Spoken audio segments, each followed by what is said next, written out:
You found it, the century old mansion you've always dreamed of in a neighborhood like Rosedale or the Annex. It feels like you are not just buying a house, but a piece of Toronto's history. But let me tell you, behind that beautiful exterior is a money pit just waiting to happen. That dream home with its unique character could easily become the biggest financial mistake of your life. Before you fall in love with the fantasy, you need to understand the harsh reality because what you can't see will cost you more than you could ever imagine. Today, we are showing you the hidden truths of owning a historic luxury home in Toronto.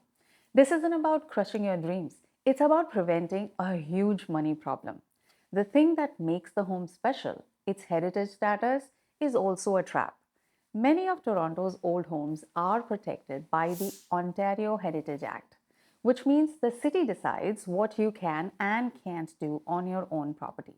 You are more of a caretaker than an owner, and the rules are strict. Want to replace drafty old windows with new ones? You'll need a heritage permit.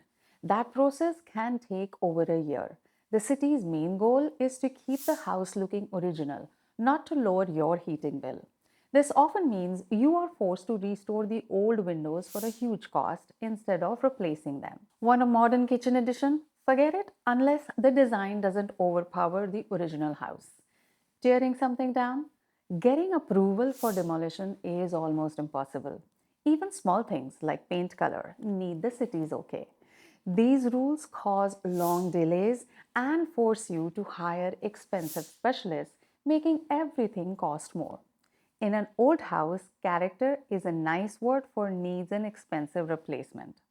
Behind the walls are outdated, dangerous systems that are ticking time bomb for your wallet. Let's start with wiring. Many of these homes have old knob and tube wiring, a fire hazard that insurers hate. Replacing it means tearing open walls throughout the house, which can cost you up to 50 grand. Then you have to pay to repair the walls. The old electrical panel probably can't handle modern appliances either.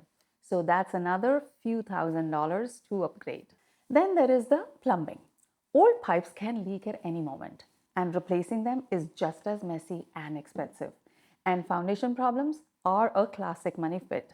Fixing a shifting foundation is a huge job that can easily cost 50,000 to 100,000 or more.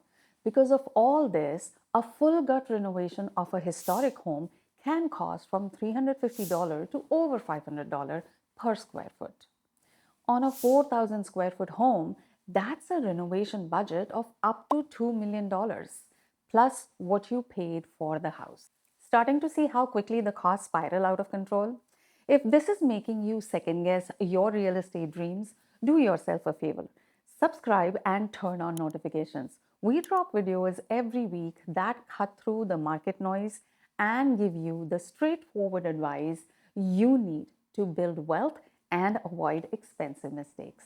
The expenses don't stop after renovation. A historic home constantly needs money.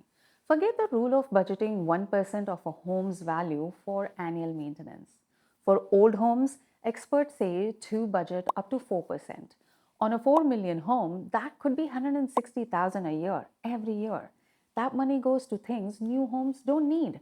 The slate roof needs a special roofer. The fancy ceiling details need a master craftsman.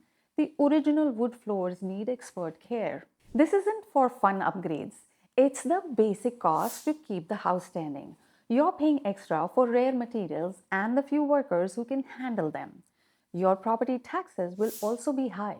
And while there is a heritage tax rebate in Toronto, it has strict rules and likely won't cover much of your spending. It's a true money pit. Even before you get the keys, banks and insurance companies will see your dream home as a huge risk. Getting insurance is tough. Most insurers will say no to a home with old knob and tube wiring or a weak electrical panel. You'd be forced to find a specialty insurer and pay much higher price. Insurance companies know that replacement costs for these homes are sky high, so they see risk, not charm. Getting a mortgage is just as hard. You need insurance to get a mortgage, so one problem leads to another. Some lenders also get nervous about homes that need expensive renovations right away. they might demand a bigger down payment or a higher interest rate. The very things that make the home special are what scare financial companies away. So, what happens when you want to sell? You might think a heritage home is a guaranteed great investment, but your list of potential buyers is actually very small.